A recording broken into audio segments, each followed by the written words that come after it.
In this video, we're going to be learning about how to analyze non-reducible circuits. A reminder, non-reducible circuits are ones in which we have multiple batteries, and typically there are things connected in between those batteries. Before we can actually jump into analyzing one of those circuits, we need a little refresher of Kirchhoff's laws. Starting out with Kirchhoff's junction rule, which says the sum of the currents entering any junction must equal the sum of the currents leaving the junction. Also, we have the loop rule. The sum of the potential differences across all elements around any loop must be 0.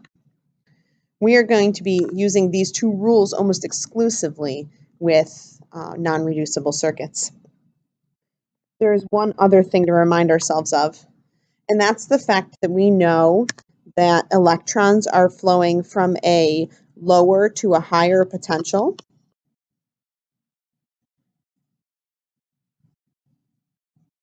And therefore, current flows from the positive end to the negative end of a resistor. Because remember, current is defined as being the opposite direction of the way that electrons would flow. So let's take a look at how we use these laws in a non-reducible circuit. This problem is asking us to find the current and voltage for each resistor in the circuit below. Just a note, because it's not reducible, we could never find the equivalent resistance of this circuit. You'll see pretty quickly what makes it non-reducible. The fact that we have 2 batteries, really 3 batteries, because this 24-volt battery that's labeled here is a combination of 2 batteries. But then there's another 12-volt battery, and there's something connected in between them. We see this junction that's located right between them. That's what makes this non-reducible. So again, we're going to focus on Kirchhoff's laws, but before we can actually apply Kirchhoff's laws, we need to define some currents. And to figure out how many currents we are going to define, we need to figure out how many branches we have here. A branch is any path between 2 junctions.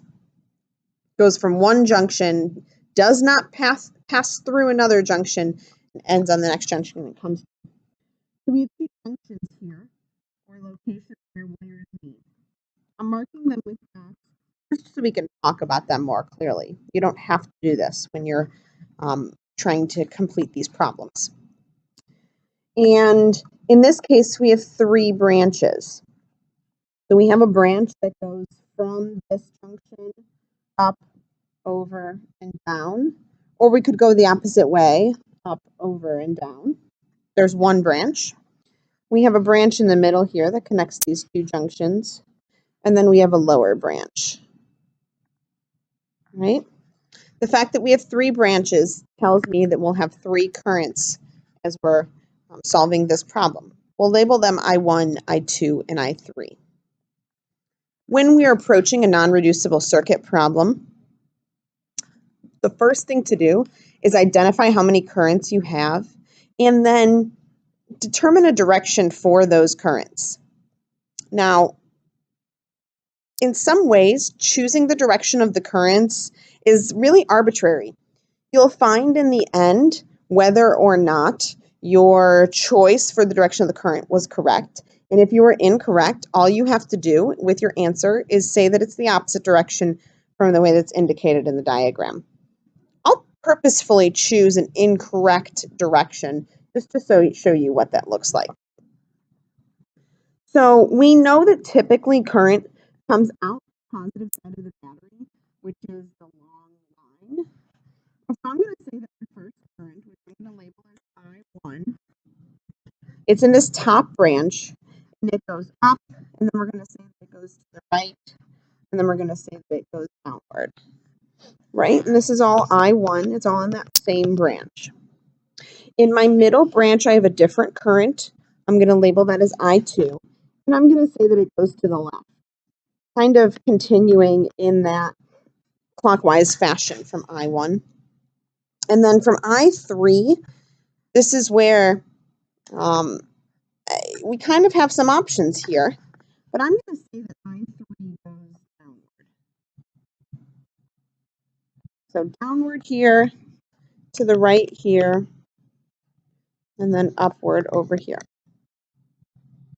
Now, this may seem a little strange to you because it's opposite the way that we know that current typically travels through a battery.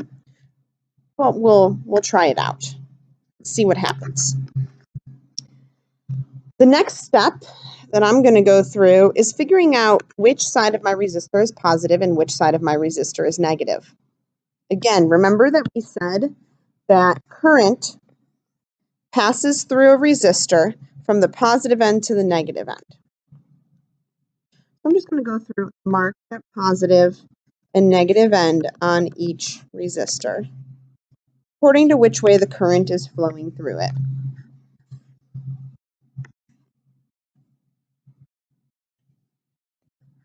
Okay, now I'm ready to apply the loop rule and junction rule. I tend to start with the junction rule. I think it's the one that's a bit easier to look at. So I'm going to start by looking at my leftmost junction. The junction rule tells me the sum of the currents entering the junction equals the sum of the currents leaving the junction. So I2 is the only one pointed toward that junction. It's the only one entering the junction. And then I1 and I3 are leaving the junction. I2 equals I1 plus I3. On the other side, this other junction here, we have I1 and I3 entering the junction and I2 leaving the junction, which means we have this exact same equation for the other junction. No point in writing the same equation twice, so we'll just stick with one of those two. Now I'm going to apply the loop rule. I have three possible loops that I could make here. I could make a smaller loop, getting back to where I started. I could make a smaller loop on the bottom, or I can make a loop all the way on the outside of my circuit. We'll only need two of the three of those, but let's go ahead and write all three just to make sure that we understand how to write them. So you always just pick a random point to start. I tend to start at junctions just because I think it's easier to talk about them. And I'm going to choose to go around my loop clockwise. Your choice of whether you go clockwise or counterclockwise does not matter at all. The only difference would be that you would just take one equation, multiply it by -1 to get the other. So I'll start by crossing this battery. This battery has a potential difference of 24 volts.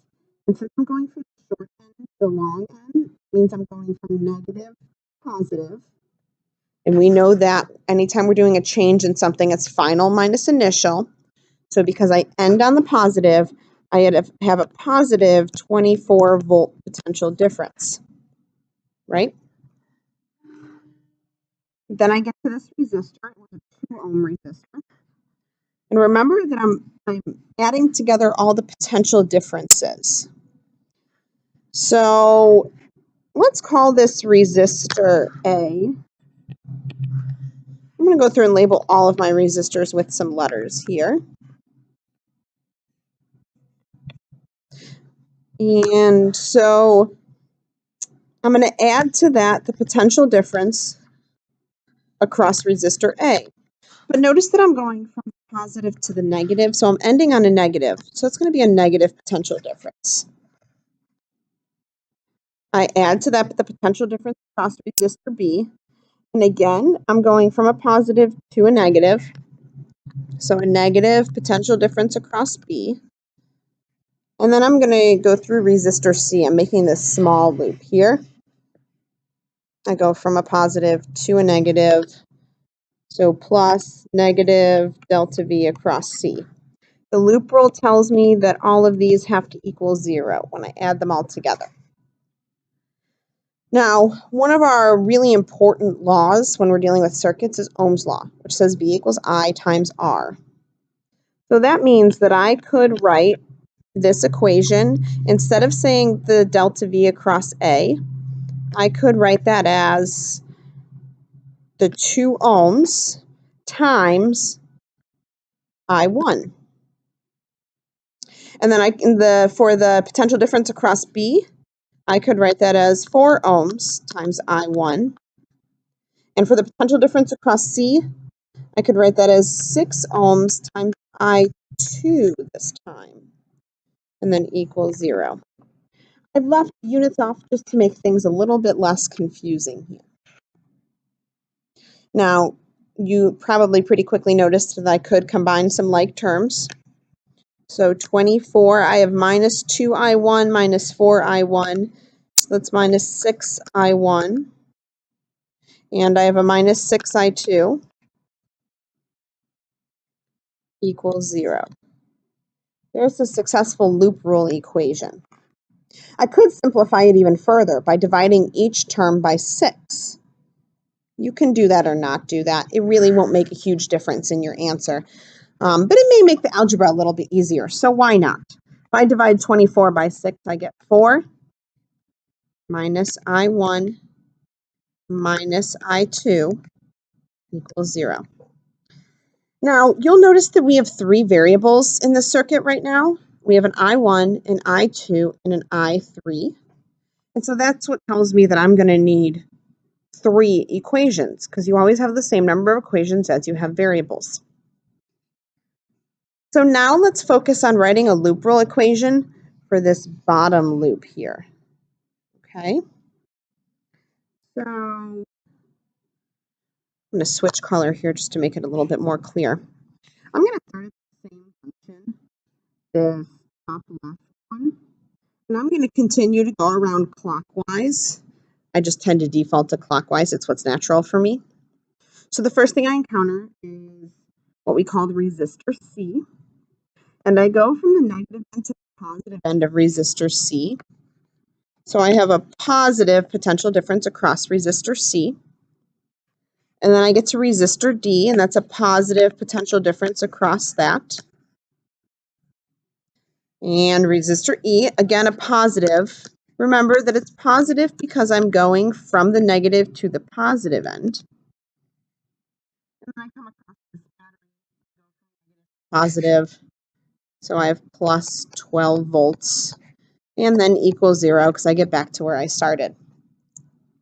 Just like we did for the first loop rule equation up above, instead of writing this as the potential difference across C, I'm going to write that as 6 ohms times I2. And for the potential difference across D, I'm going to write that as 8 ohms times I3.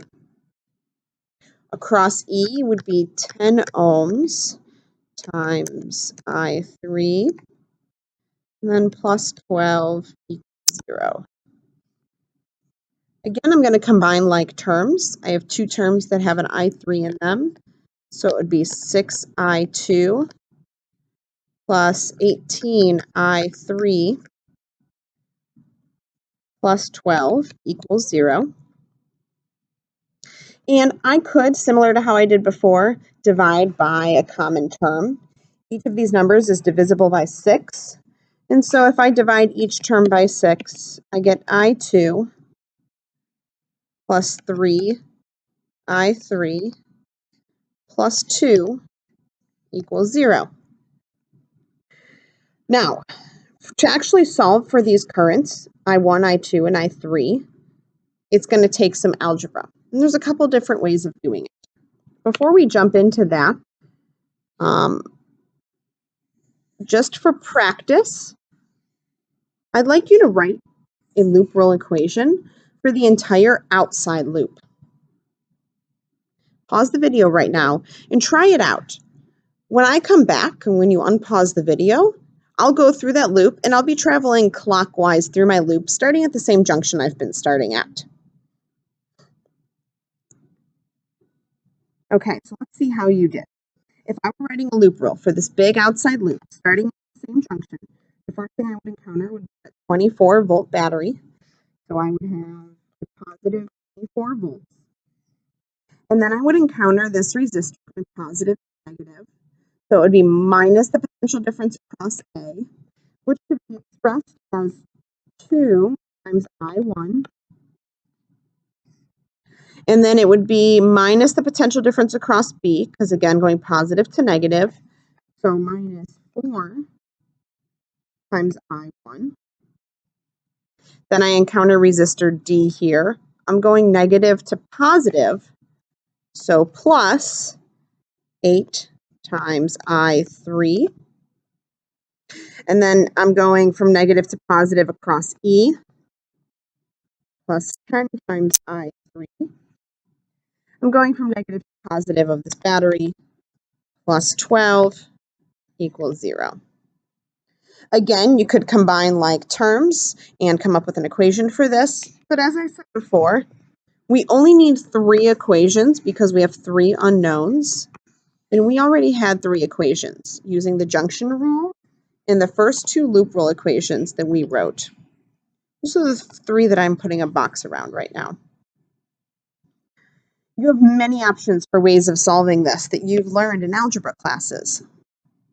One way, which I think is the easiest way, makes use of your calculators and matrices.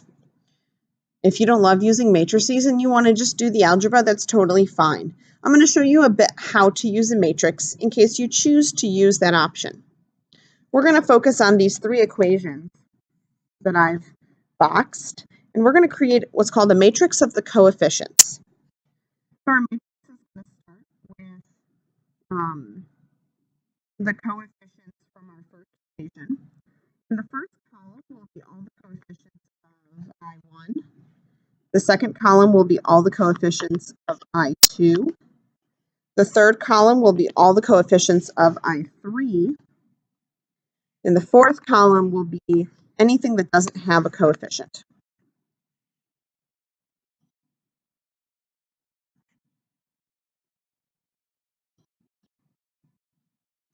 So basically it'll be I1, I2, I3, and then equals and whatever's after that equal sign that doesn't have a coefficient.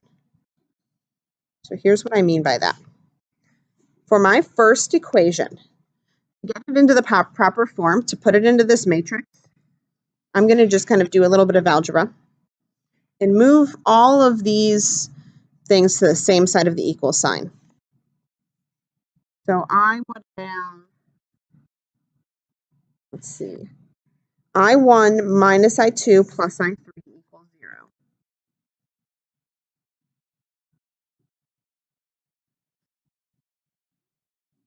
For my second equation, I have, let's see, I1 plus I2 equals 4. Notice how I did that? I simply I added the I1 and the I2 to the other side of the equal sign. Okay, last portion here. Last equation. I have I2 plus 3I3 equals negative 2. You can start to see the coefficients when you write the equations the way that I have. So for my first equation, the coefficient in front of I1 is 1. The coefficient in front of I2 is negative 1. The coefficient in front of I3 is 1. And the other side of the equal sign is just a 0. For my equation, coefficient in front of 1 is 1. Coefficient in front of I2 is 1. There's no I3, so its coefficient is 0. And there's a 4 after the equal sign.